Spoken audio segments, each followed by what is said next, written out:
দেখেন ভাই দেখেন, আল্লামা সাঈদী জাতীয় সংসদে যেই বক্তব্য দেওয়ার কারণে আওয়ামী লীগের গলার কাটা হয়েছিলেন, একবার বক্তব্যটি শুনুন। মাওলানা সাঈদী সাহেবকে বক্তব্য রাখার জন্য অনুরোধ জানাচ্ছি। নাহমাদুহু ওয়া নুসাল্লি আলা রাসূলিহিল কারীম ওয়া আলা আলিহি ওয়া আসহাবিহি আজমাইন। আউযু বিল্লাহি মিনাশ শাইতানির রাজীম। বিসমিল্লাহির রহমানির রহিম। মাননীয় স্পিকার, আপনি এই মহান সংসদের স্পিকার হিসেবে নির্বাচিত হয় আমরা জাতীয় সংসদের পক্ষ থেকে আপনাকে অন্তরের অন্তঃস্থল থেকে মোবারকবাদ জানাচ্ছি। মাননীয় স্পিকার, আমি আজ এই সংসদে দাঁড়িয়ে ওই মহান আল্লাহ পাকের প্রশংসায় সেজদা অবনত হচ্ছি, যিনি 1 অক্টোবরের ব্যালট যুদ্ধের মাধ্যমে সুদীর্ঘ 5 বছরের দুঃশাসন, সীমাহীন দুর্নীতি, ইসলাম বিরোধী কর্মকাণ্ড, দেশব্যাপী ভয়াবহ সন্ত্রাসের মোকাবেলায় 4 দলীয় ঐক্যজোটের মহা বিজয় দান করেছেন এবং যার ফলশ্রুতিতে আজকে আমরা এই মহান সংসদে দাঁড়িয়ে কথা বলার সুযোগ লাভ করেছি।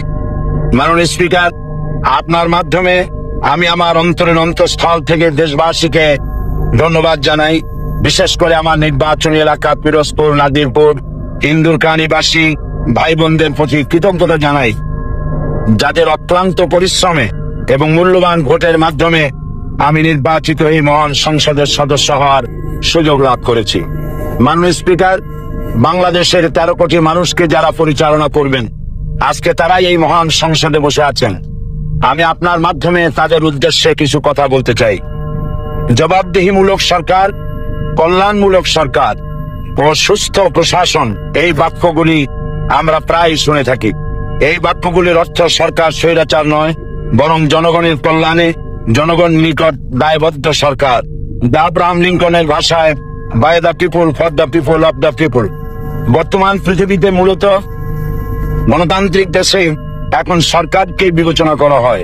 এরূপ সরকারের জনগণের সার্বভৌম ক্ষমতার উৎস হিসেবে বিবেচনা করা হয়, অর্থাৎ সংখ্যাগরিষ্ঠ প্রতিনিধিদের প্রণীত আইনই হলো আইন এবং নির্বাচিত হবার পর সরকার হয়ে পড়েন সমগ্র জনগণের, আর বিরোধী দল হয় ছায়া সরকার। মাননীয় স্পিকার, সরকারকে সঠিক পথে পরিচালনার জন্য বিরোধী দলকে অপরিহার্য বিবেচনা করা হয়। বর্তমান গণতান্ত্রিক চেতনা বেশি পুরনো নয়, মানুষ মূলত রাজতান্ত্রিক স্বৈর শাসনের সাথেই বেশি পরিচিত। বস্তুত বর্তমান পৃথিবীতে গণতান্ত্রিক শাসন ব্যবস্থায় জবাবদিহিমূলক, কল্যাণমূলক, স্বচ্ছ প্রশাসনের যে কথাবার্তা আমরা শুনতে পাই, এর প্রথম উপস্থাপক হলেন বিশ্বনবী হযরত মুহাম্মদ রাসূলুল্লাহ সাল্লাল্লাহু আলাইহি ওয়াসাল্লাম। বর্তমান গণতান্ত্রিক ব্যবস্থাপনার সাথে ইসলামের মূল পার্থক্য হলো সার্বভৌমত্বের ধারণা নিয়ে।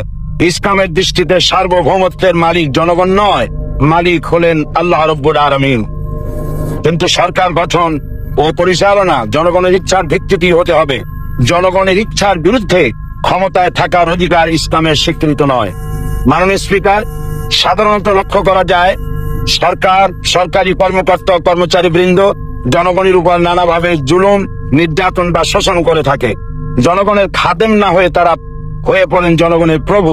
তারা জনগণের সম্পদকে তছরূপ করে। এই অবস্থা থেকে মুক্ত করার জন্য রাসূল করিম সাল্লাল্লাহু আলাইহি ওয়াসাল্লাম সরকারি কর্মকর্তা ও কর্মচারীদের মধ্যে তীব্র দায়িত্ব অনুভূতি জাগ্রত করে তিনি বলেন, ঘুষ দাতা ও গ্রহীতা উভয় জাহান্নামে। নবী করিম সাল্লাল্লাহু আলাইহি ওয়াসাল্লাম আরো বলেছেন, আমরা যদি কাউকে কোনো রাষ্ট্রীয় দায়িত্ব প্রদান করি, তখন সেই ব্যক্তি তার ব্যক্তিগত কাজ যতটা নিষ্ঠা ও আন্তরিকতার সাথে পালন করে, রাষ্ট্রীয় দায়িত্ব যদি সেভাবে পালন না করে, তবে কিয়ামতের দিন তাকে উল্টো করে জাহান্নামে নিক্ষেপ করা হবে। রাষ্ট্রীয় সম্পদ তছরূপের ব্যাপারে কঠোর হুঁশিয়ারি উচ্চারণ করে বিশ্বনবী মুহাম্মদ রাসূলুল্লাহ সাল্লাল্লাহু আলাইহি ওয়াসাল্লাম বলেছেন, রাষ্ট্রীয় দায়িত্ব পালনকারী কেউ যদি 1 টুকরা সুতা বা তার চেয়েও ক্ষুদ্র কোনো জিনিস খেয়ানত করে, তবে কিয়ামতের দিন খেয়ানতের বোঝা মাথায় করে তাকে উঠতে হবে। মাননীয় স্পিকার, আল্লাহ রসুল যে সরকার ব্যবস্থা প্রতিষ্ঠা করেছিলেন, তা সত্যিকার অর্থে ছিল জনকল্যাণমূলক সরকার। তার সরকারের দায়িত্ব পালনকারী ব্যক্তিবর্গের মধ্যে চরম দায়িত্ব অনুভূতি জাগ্রত করে দেওয়া হয়েছিল। এটা সম্ভব হয়েছিল কেবলমাত্র আখিরাতের তীব্র বিশ্বাস ও মহান আল্লাহর দরবারে জবাবদিহিতার অনুভূতির মাধ্যমে। মানুষের নিকট জবাবদিহিতা পাশ কাটিয়ে দেওয়া যায়, কিন্তু আল্লাহর নিকট জবাবদিহিতা পাশ কাটানোর কোনো সুযোগ নেই। মাননীয় স্পিকার, নবী করিম সাল্লাল্লাহু আলাইহি ওয়াসাল্লামের সরকার ব্যবস্থাপনায় সবাই যেমন আইনের দৃষ্টিতে সমান অধিকার ভোগ করেছে, ঠিক তেমনি ভাবে রাষ্ট্রের নাগরিক হিসাবে সবারই মৌলিক চাহিদা সমূহ পূরণ হয়েছে। ঋণগ্রস্ত এতিম অসহায় জনগণ রাষ্ট্রীয় তহবিল থেকে সহযোগিতা লাভ করেছে। মূলত এটা জনকল্যাণমূলক সরকারের ধারণা বিশ্ববাসী তখনই প্রথম অবলোকন করে। মাননীয় স্পিকার, নবী করিম সাল্লাল্লাহু আলাইহি ওয়াসাল্লাম সরকারি কর্মকর্তাদের বিরুদ্ধে কোনো অভিযোগ পেলে তখনই ব্যবস্থা গ্রহণ করতেন। আইনের চোখে সবাই সমান এবং এ কারণেই শাসকদের আত্মীয় স্বজন কারো পক্ষে সম্ভব ছিল না জনগণের উপরে জুলুম করা। খলিফা ওমর রাদিয়াল্লাহু তাআলা আনহুর এক ছেলে অপরাধী প্রমাণিত হলে সে দণ্ডভোগ থেকে রেহাই পায়নি, এমনকি এতে তার মৃত্যুদণ্ড হয়েছিল। আবার খলিফা নিজেকে আইনের ঊর্ধ্বে মনে করতেন না, তাই বর্ম চুরির ঘটনা আলী রাদিয়াল্লাহু তাআলা আনহু কাদির দরবারে সাধারণ ফরিয়াদির মতো উপস্থিত হন। নিজের ছেলে ও চাকরের সাক্ষী যথেষ্ট না হয় কাজী খলিফার বিপক্ষে রায় দেন।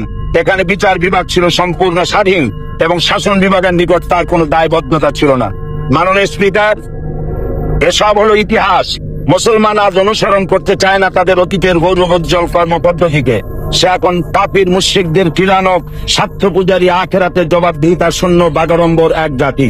মাননীয় স্পিকার, যে জাতির এক পূর্বসূরি মাথায় আটার বোঝা বহন করে নিয়ে চললেন আর ভুলে গেলেন মানুষ কেন গোরাতের কুলে যদি একটি কুকুরও না খেয়ে মারা যায়, তবে এই ওমর রাদিয়াল্লাহু তাআলা আনহুকে কিয়ামতের দিন আল্লাহর দরবারে জবাবদিহি করতে হবে। আর আজ সেই জাতির দায়িত্বশীল যা জনগণকে অভুক্ত রেখে তাদের মুখের গ্রাসে ভাগ বসায়।